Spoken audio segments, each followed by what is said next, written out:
الحمد لله العزيز الغفار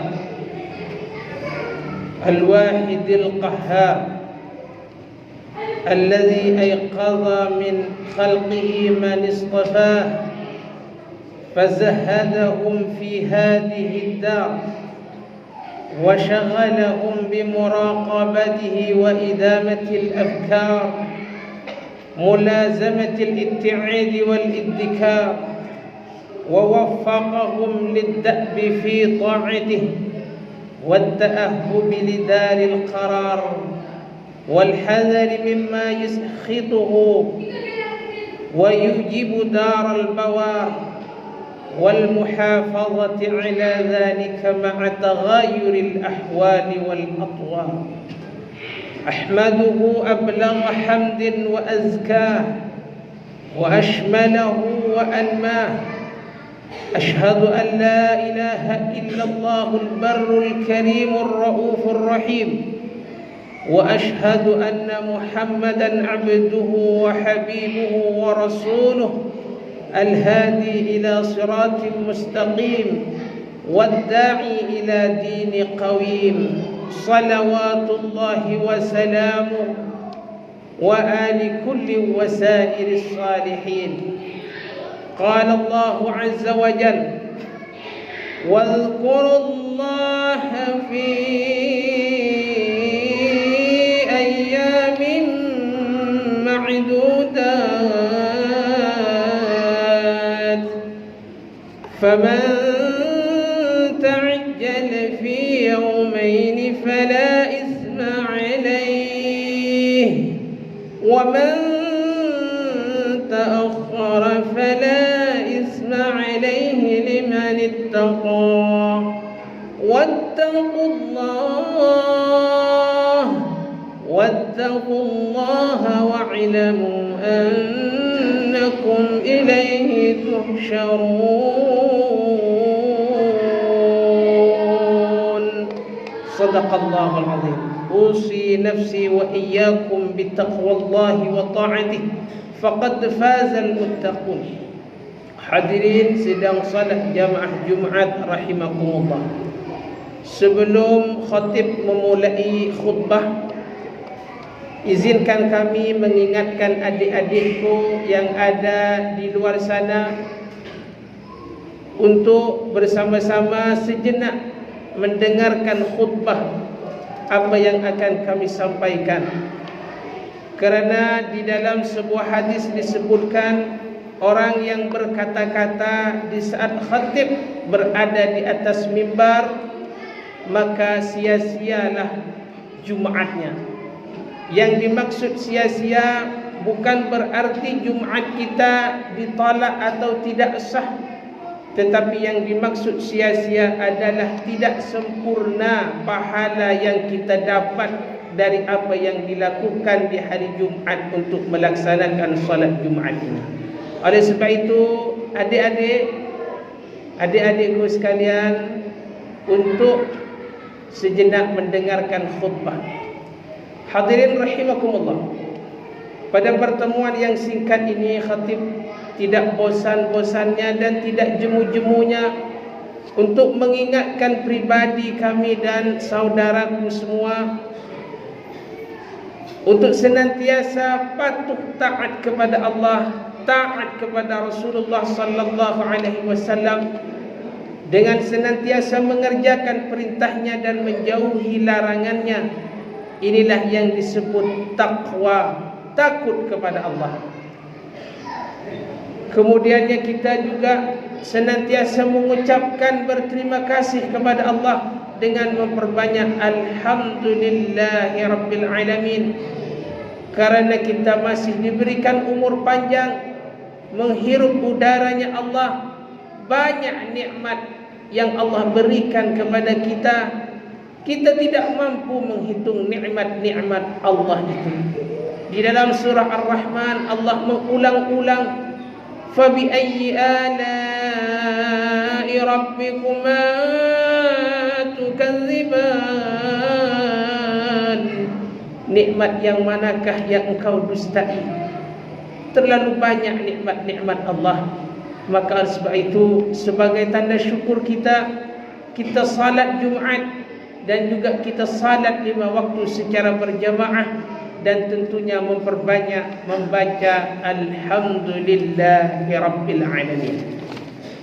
Tema khutbah pada hari yang mulia ini berkaitan berlapang dada atas adanya perbedaan yang terjadi di masyarakat kita. Saya ulangi, berlapang dada atas adanya perbedaan yang terjadi di masyarakat kita. Sebuah perbedaan sejak zaman Nabi Adam sampai ke nabi-nabi setelahnya, sampai ke Nabi Nuh, Nabi Musa, Nabi Isa, Nabi Ibrahim, Nabi Muhammad sallallahu alaihi wasallam. Namanya perbedaan ini tidak ada putusnya dan tidak ada habis-habisnya. Selagi kita bernama manusia, selagi kita berkumpul dengan manusia, dimanapun berada komunitasnya, akan ditemui perbedaan-perbedaan itu. Sebagai kita insan yang lemah, yang tidak mempunyai kuasa, hanya Allah yang berkuasa, maka bagaimana kita bijak di dalam menghadapi perbedaan-perbedaan itu? Jangan disebabkan perbedaan menjadikan perpecahan, kemudian menjadikan pergaduhan antara satu dengan yang lain, bahkan sebahagian bermusuh-musuhan, tidak bertegur sapa. Inilah kekeliruan kita. Hadirin rahimakumullah. Setelah kita mesti dan harus berlapang dada atas adanya perbedaan-perbedaan ini, maka kita harus tahu apa penyebab dan kenapa kita ini sulit berlapang dada untuk menghadapi perbedaan-perbedaan itu. Apa penyebabnya? Adakah jenengan berpikir apa penyebabnya? Kenapa kita ini sulit sekali untuk kita bersatu padu, untuk kita guyup rukun, aman, damai, sentosa ini? Kenapa sulit di kalangan kita? Malah kadang-kadang dikalahkan oleh orang-orang non-muslim yang lebih jauh melangkah persatuannya dari segi ekonominya, dari segi pendidikannya, dan lain sebagainya. Mereka sudah lebih jauh, 1000 langkah lebih maju. Kita masih stagnan di satu tempat memperselisihkan hal-hal kecil. Apa penyebabnya? Di antara penyebabnya adalah karena sifat jahlun. Sifat jahlun, sifat bodohnya kita. Saya tidak bilang jenengan yang bodoh, saya bilang pada diri saya sendiri.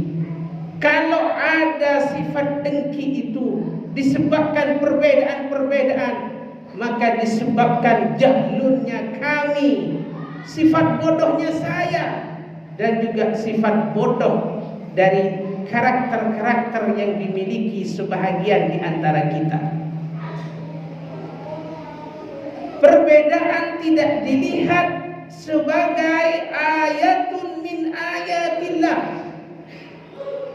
Perbedaan tidak dilihat ini merupakan fadlun min Allah. Perbedaan tidak dilihat hadza min rahmatillah. Kalau cara mindset kita tidak menggunakan cara pandang seperti tadi, maka kedengkian dan akhirnya memperselisihkan perbedaan itu dan terus diperbesar. Wal'iyadzubillah. Allah subhanahu wa ta'ala mengingatkan kita. Satu firman Allah, kami tidak banyak membawa ayat-ayat Allah karena waktunya terbatas. Mudah-mudahan ini menjadi ibrah pelajaran kepada kita. Jenengan lihat di dalam surah An-Nahl. An-Nahl ini Di ayat 13, وَمَا ذَرَأَ لَكُمْ فِي الْأَرْضِ مُخْتَلِفًا أَلْوَانُهُ إِنَّ فِي ذَلِكَ لَآيَاتًا لِقَوْمٍ يَذَّكَّرُونَ. Kata Allah, Aku yang menumbuhkan apa-apa segala sesuatu yang ada di bumi. Aku yang menundukkan, aku yang mengendalikan, aku yang menumbuhkan semua tumbuhan, semua makhluk ini Allah yang menciptakan. Poinnya di sini, mukhtalifan alwanuh, berbeda-beda warna dan rasanya. Inna fi dzalika laayatan liqaumin yadhakkarun.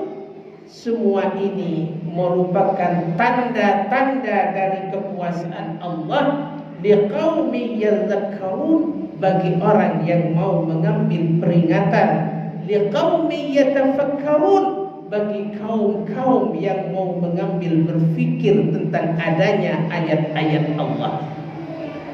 Alhamdulillah, manusia fi ahsani taqwim, bentuk yang sempurna, mempunyai akal, mempunyai hati. Allah banyak mencontohkan di dalam Al-Quran mengenai binatang-binatang, mulai dari laba-laba. Allah menyuruh manusia untuk mengambil pelajaran dari laba-laba. Allah memerintah untuk mengambil pelajaran dari semut-semut kecil. Allah memerintah untuk melihat daripada binatang-binatang nyamuk yang kecil. Dan masih banyak lagi Allah memerintah untuk melihat binatang, tumbuhan dan lain sebagainya, supaya kita yang berakal ini jangan kalah dengan binatang-binatang yang tidak berakal sempurna. Buktinya di ayat tadi, kata Allah, bagaimana Allah menciptakan tumbuhan ini berbeda-beda warnanya. Ada yang merah, ada yang biru, ada yang hijau, ada yang hitam, ada yang putih. Warnanya beraneka ragam. Ini ayatun min ayatillah. Buah-buahan, ada jeruk, ada apel, ada anggur, dan lain banyak lagi. Rasanya pun berbeda-beda. Yang ini untuk dinikmati, untuk dimakan, tetapi bukan sekedar dimakan. Jadikan semua ini ibaratun, pelajaran. Kenapa Allah bedakan warna dan rasanya? Supaya manusia mengambil pelajaran. Inilah makna perbedaan, bahwa perbedaan itu akan terjadi dimanapun berada. Kalau kita mengingat bahwa berbeda-bedanya sebuah makhluk, berbeda-bedanya pendapat, ini ayatun min ayatillah. Ini adalah rahmatun min rahmatillah. Hadza fadlun min fadlillah. Kalau semua ini dilihat dengan kekuasaan Allah, maka insya Allah akan berlapang dada atas adanya perbedaan-perbedaan. Hadirin rahimakumullah. Conclusion, natijah, kesimpulan daripada firman Allah ini, apa yang ingin kami sampaikan? Baru-baru ini, ngapunten hadirin, ada yang menyalahkan, kamu salah, ini tidak benar, ini batil, tentang Idul Adha kemarin. Idul Adha, mulai dari Idul Fitri, memang ada perbedaan. Idul Adha ada perbedaan, tetapi kita tidak boleh menyalahkan kaum satunya, kelompok satunya. Tidak boleh kita menyalahkan, saling menyalahkan. Mesti kita berlapang dada. Kenapa Ustaz sebagian menyalahkan?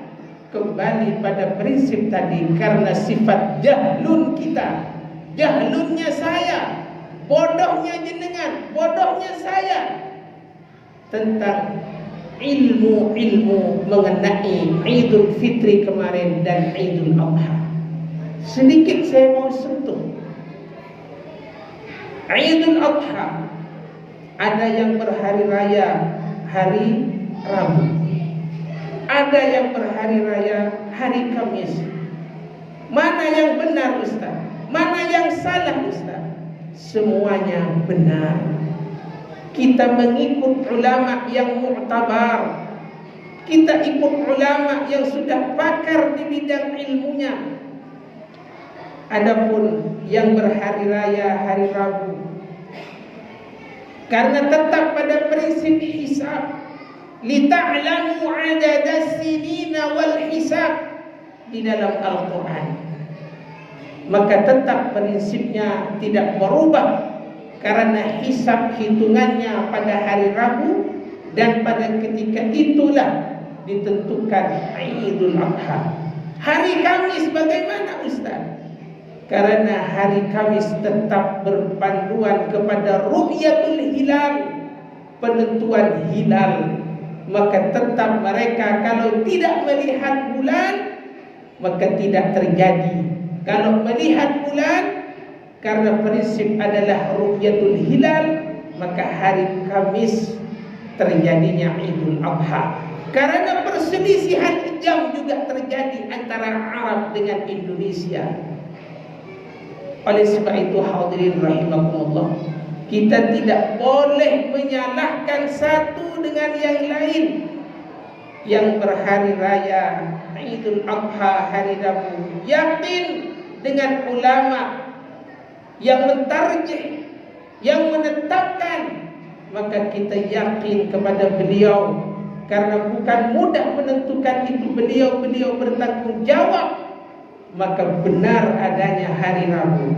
Bagi kita yang berhari raya hari Kamis, karena itu ulama yang mu'tabar tidak mudah menentukan, melainkan dengan ijtihad yang sudah berhati-hati, maka benar adanya yakin indallah, kita ikut ulama dan ikut sunnah Rasulullah sallallahu alaihi wasallam.